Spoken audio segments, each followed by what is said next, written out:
ગુજરાતી ખબર પડે છે ને બધાને? સરસ. તો પહેલા બે હાથ અદ્ધર કરીશું અને ભારત માતાની જય બોલાવીશું. હાથ અદ્ધર કરી દો બધા. ભારત માતા કી, ભારત માતા કી, ઇન્કલાબ, ઇન્કલાબ. ખૂબ ખૂબ ધન્યવાદ તમારા બધાનો. અહીંયા પધારેલ આમ આદમી પાર્ટીના મારા જાબાદ સૈનિકો, દિલ્હીથી પધારેલ દિલ્હીના એમએલએ ઋતુરાજ શ્રી ઝા, શિવકુમારજી, અને અહીંયા પધારેલ જમાલપુર વોર્ડના 4 ઉમેદવારો, આ બધાનું હું ખૂબ ખૂબ હાર્દિક સ્વાગત કરું છું, નમસ્કાર કરું છું, પ્રણામ કરું છું. દોસ્તો, આમ આદમી પાર્ટીની સ્થાપના કેમ થઈ? 2013ની અંદર 2013ની અંદર દિલ્હીની અંદર કોંગ્રેસની સરકાર હતી અને એ સરકાર જોડે કામ કરવા માટે આપણે જેવી રીતે આમ આદમી છીએ લોકો કામ કરવા માટે એમની જોડે જતા હતા. તેમને ખૂબ ખબર પડતું હતું કે ભાઈ અમારું આ કામ કરો, અમારું આ કામ કરો, અમારું આ કામ કરો. પણ કોંગ્રેસની સરકાર એ બધું સાંભળતી નથી. એવા ટાઈમે અરવિંદ કેજરીવાલને એવું લાગ્યું કે ભાઈ કેમ આપણે સરકાર ના બનાવીએ? આપણે આમ આદમી છીએ, આપણે ખુદ જો સત્તામાં આવીશું તો આપણે લોકોના કામ પણ કરી શકીશું. એટલે અરવિંદજીએ વિચાર્યું કે આપણે દિલ્હીની અંદર આમ આદમી પાર્ટીની સરકાર કરીશું. એટલે નામ તો એમણે આમ આદમી પાર્ટી આપી અને 2013ની અંદર એમણે આમ આદમી પાર્ટીની સ્થાપના કરી. પહેલી વાર દિલ્હીની અંદર 2013માં આમ આદમી પાર્ટી ઇલેક્શન લડી અને 28 સીટો આવી. ત્યારબાદ 49 દિવસ આમ આદમી પાર્ટીની સરકાર રહી.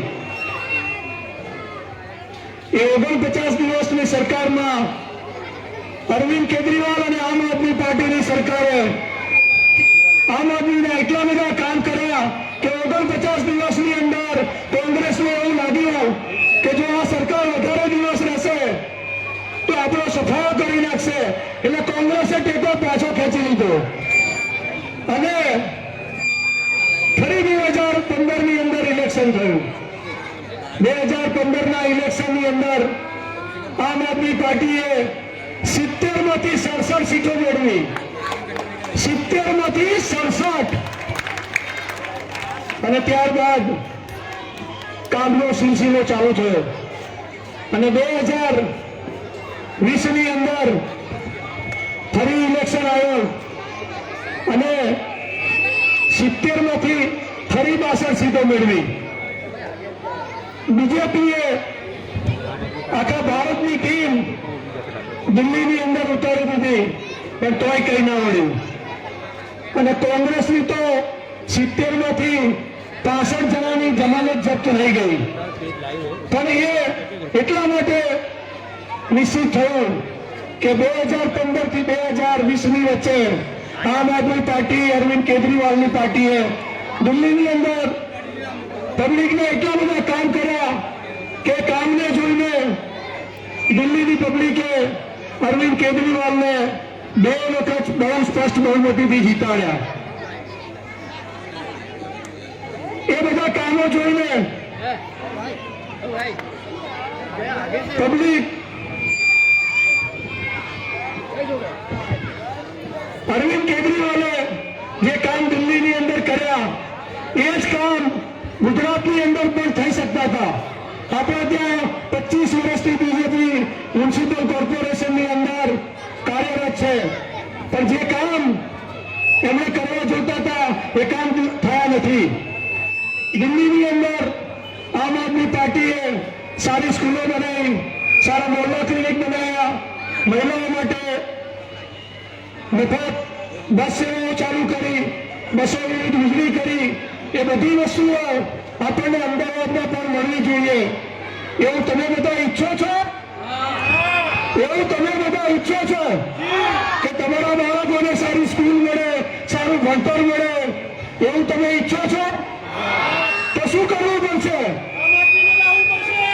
21 તારીખે ઝાડુના નિશાન પર બટન દબાઈ અને આમ આદમી પાર્ટીને વિજય બનાવવાની છે.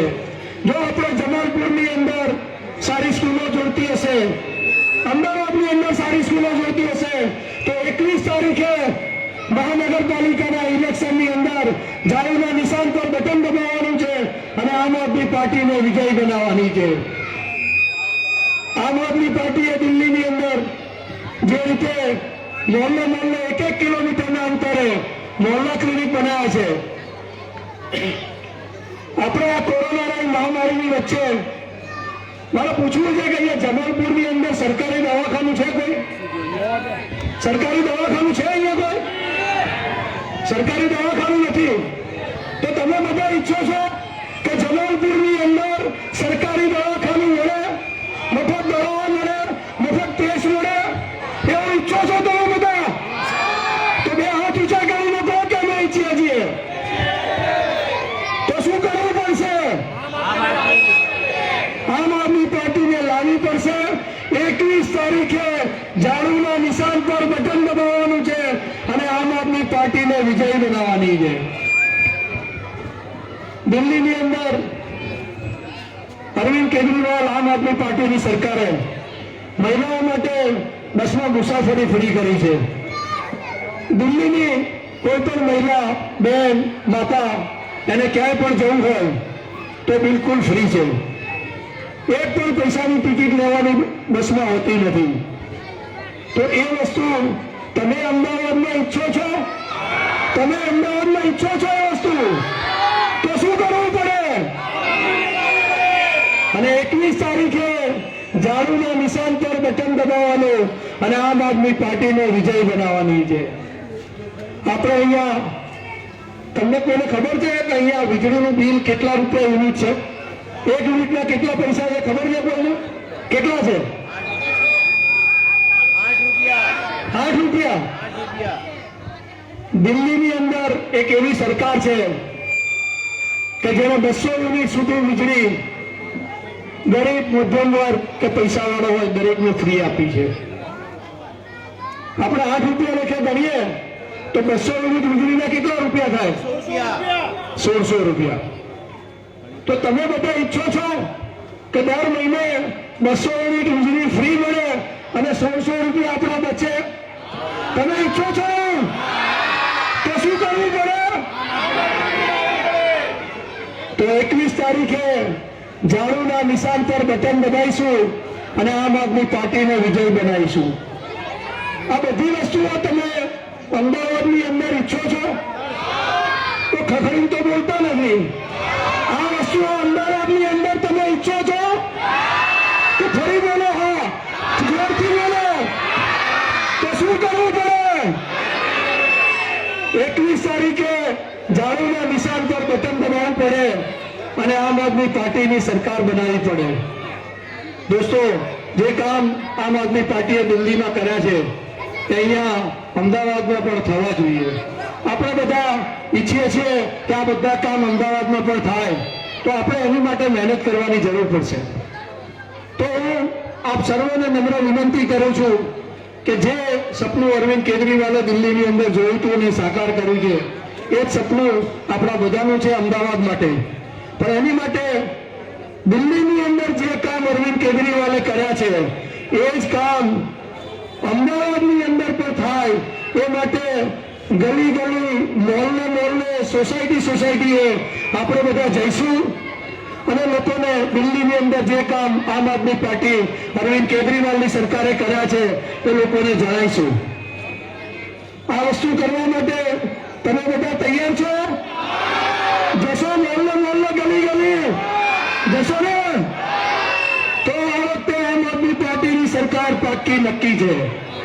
તો આ વખતે અમદાવાદ મ્યુનિસિપાલિટીની અંદર જો તમે બધા ગલી ગલી, મોહલ્લે મોહલ્લે જશો તો અમદાવાદની અંદર મને વિશ્વાસ છે કે આમ આદમી પાર્ટીની સરકાર બનશે અને જે સપનું આપણે બધાએ જોયું છે કે સારી સ્કૂલો મળે, સારી શિક્ષા મળે, સારા દવાખાના મળે, મફત દવાઓ મળે, મફત ટેસ્ટ મળે, 200 યુનિટ સુધી વીજળી મળે અને આપણી બહેનો આપણી માતાઓને AMTS ની અંદર મફત બસ સેવા મળે.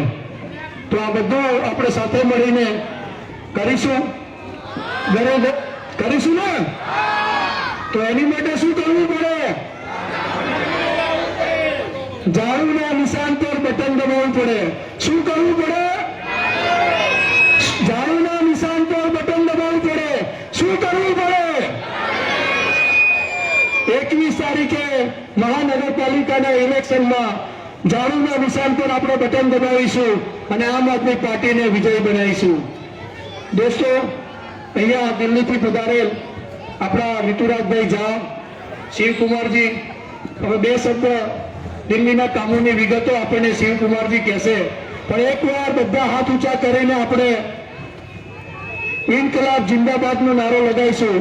હાથ ઊંચા કરી દઈએ બધું. જે લોકો ઈચ્છા હોય કે અમદાવાદ મહાનગરપાલિકાની અંદર આમ આદમી પાર્ટીની સરકાર આવે તો 2 હાથ ઊંચા કરીને નારો લગાવીશું, ભારત માતા કી, ભારત માતા કી, ઇન્કલાબ, ઇન્કલાબ, આમ આદમી પાર્ટી. ખૂબ ખૂબ ધન્યવાદ, ખૂબ ખૂબ ધન્યવાદ.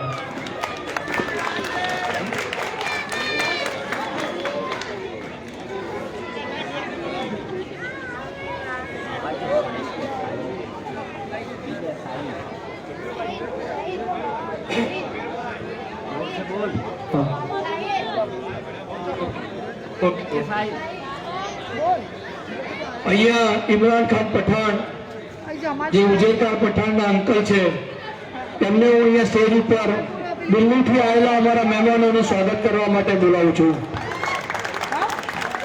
ઇમરાનભાઈ પઠાણ,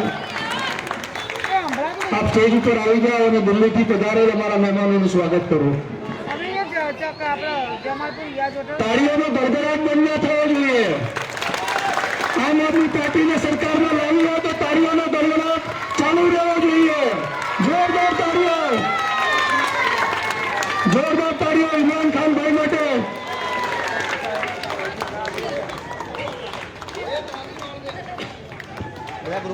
હવે પછી દિલ્હીથી પધારેલ શિવકુમારજી, જે આપણા દિલ્હીથી પધારેલ દિલ્હીના MLA ઋતુરાજભાઈ ઝા આપણને દિલ્હી વિશે પણ કહેશે અને ગુજરાતની અંદર, અમદાવાદની અંદર આમ આદમી પાર્ટીની સરકાર કેવી રીતે લાવશું એ માટે આપણને થોડું માર્ગદર્શન પણ આવશે. ઋતુરાજભાઈ ઝા માટે એકવાર જોરદાર તાળીઓ થઈ જાય.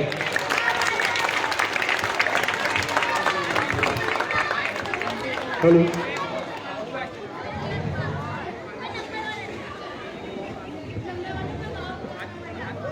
इस प्रांगण में उपस्थित इतनी बड़ी संख्या में मेरे बड़े बुजुर्गों, माताओं, बहनों, नौजवान साथियों, मंच पर उपस्थित आम आदमी पार्टी के कैंडिडेट उजैर खान पठान जी, देवयानी बहन जी, डॉक्टर मिनाज कादरी जी, रामेंद्र शेख जी, उपस्थित हमारे हसमुख भाई, हमारे उपाध्याय जी और यहाँ पर बैठे हुए तमाम मेरे बुजुर्गों, नौजवान साथियों, माताओं, बहनों, आप सबको प्रणाम, नमस्कार, अस्सलाम वालेकुम। जैसा कि मेरा परिचय दिया गया है आपको, मैं दिल्ली में 2nd टर्म MLA हूं। मेरे पिताजी टीचर थे, शिक्षक थे। मास्टर के बेटा को 2 बार MLA को केजरीवाल ही बना सकता है, नहीं तो विधायक कैसे होते हैं? लाव लश्कर होता है, सिक्योरिटी होती है, तामझाम होता है, या तो बाप दादा नेता होते थे, या पैसे वाले या बाहुबली होते थे। ये तीसरी कैटेगरी के लोग, मास्टर का बेटा, सिपाही का बेटा, आम परिवार, आम लड़का को विधानसभा में पहुंचाने की जिम्मेदारी और समाज की सेवा करने की जिम्मेदारी और विधायक सांसद तो केजरीवाल ही बना सकता है इस देश में, और कोई नहीं बना सकता है। ये बीजेपी वाले पिछले 70 साल से इनके बाप दादा जो थे, श्यामा प्रसाद मुखर्जी से लेकर आज तक, ये कहते हैं कि अंत्योदय करेंगे। अंत्योदय का मतलब क्या होता है? अंत्योदय का मतलब होता है पंक्ति में खड़ा हुआ अंतिम व्यक्ति का भला करेंगे। गलत तो नहीं कह रहा हूं जी? और ये कांग्रेस वाले पिछले कितने साल से कह रहे हैं गरीबी हटाओ, गरीबी हटाओ, गरीबी हटाओ, गरीबी हटाओ। मतलब एक ही है कि पंक्ति में खड़ा हुआ अंतिम व्यक्ति का भला करेंगे। लेकिन किया किसने? पंक्ति में खड़ा हुआ अंतिम व्यक्ति कौन है? हम और आप जैसे आम लोग हैं। पंक्ति में खड़ा हुआ अंतिम व्यक्ति वो है जो वोट डालता है एक एक घंटा लाइन में खड़ा होकर के। बदले में क्या मांगता है? हम और आप जब वोट डालते हैं तो बदले में क्या चाहते हैं? इस समाज में, इस देश में दो तरह के लोग हैं। एक वो जिनको भगवान ने बहुत कुछ दिया है, गाड़ी दिया, बंगला दिया, बड़ा रोजगार दिया, बड़ा बिजनेस दिया, बड़ा व्यापार दिया, हम उनके भी खिलाफ नहीं है।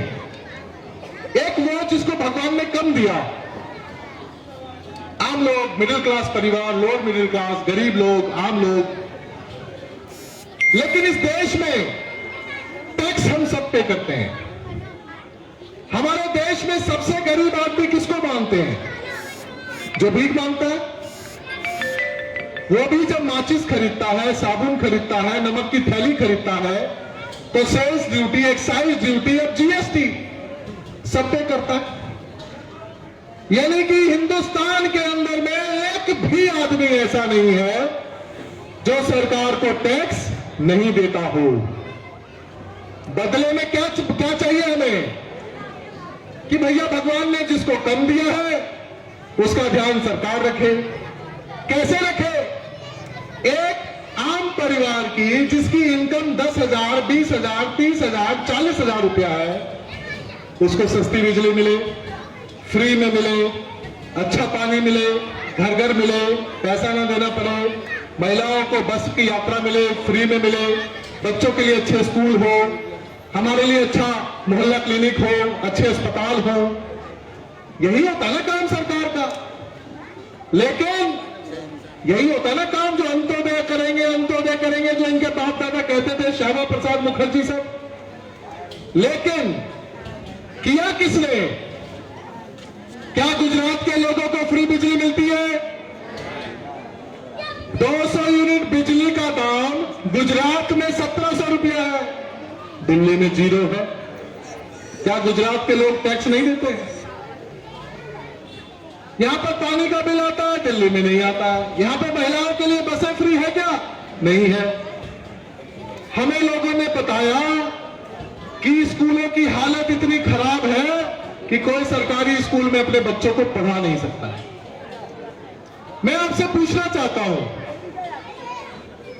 कि डेवलप कंट्री और डेवलपिंग कंट्री के बीच का फर्क क्या होता है? आप गुजराती लोग इस बात को बहुत अच्छे से समझ सकते हैं क्योंकि एक बिजनेस कल्चर है यहां पर। हम कोई भी व्यापार करते हैं तो हम पहले निवेश करते हैं, बदले में हमें रिटर्न मिलता है।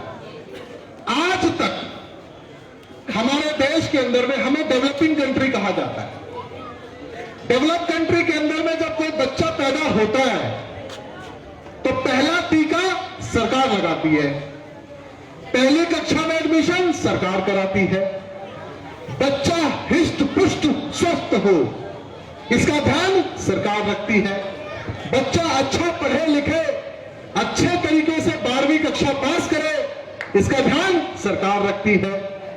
जब 12वीं कक्षा पास करता है, बच्चा हिष्ट पुष्ट स्वस्थ होता है, उसके बाद अगर पकोड़े भी बेचेगा तो वर्ल्ड क्लास बेचेगा, उसका नाम मैकडॉनल्ड कहलाएगा। मेरी बात समझ लो। उसके बाद क्या होगा? 18 साल तक सरकार ने निवेश किया। कितना किया? 20 लाख 25 लाख, इससे ज्यादा थोड़ी निवेश होता है। लेकिन वो बच्चा जब हिष्ट पुष्ट बन जाएगा, 80 साल जिएगा, 62 साल तक लगातार सरकार को टैक्स देगा, 20 लाख लगाया, 60 करोड़ पाया, इसको बोलते हैं इन्वेस्टमेंट और रिटर्न। जब आज तक किसी ने निवेश ही नहीं किया तो रिटर्न कहां से मिलेगा?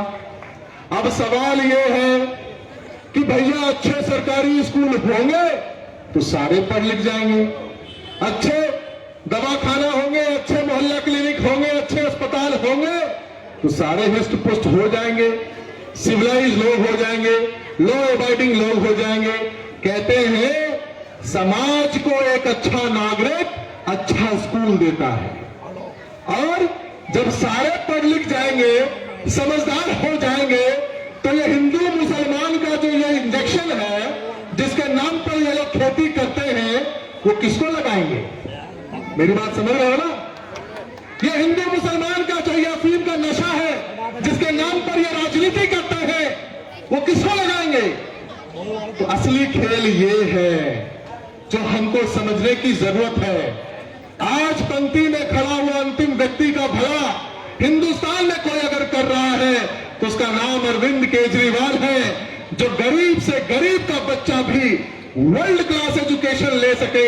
एक एक सरकारी स्कूल को केवल 5 साल में कोई चमका कर दिखा सकता है, तो उस बेटे का नाम केजरीवाल है। जो हर दिल्ली वाले को 200 यूनिट बिजली मुफ्त में दे सकता है, 400 यूनिट बिजली आधे दाम पर दे सकता है, तो उसका नाम केजरीवाल है।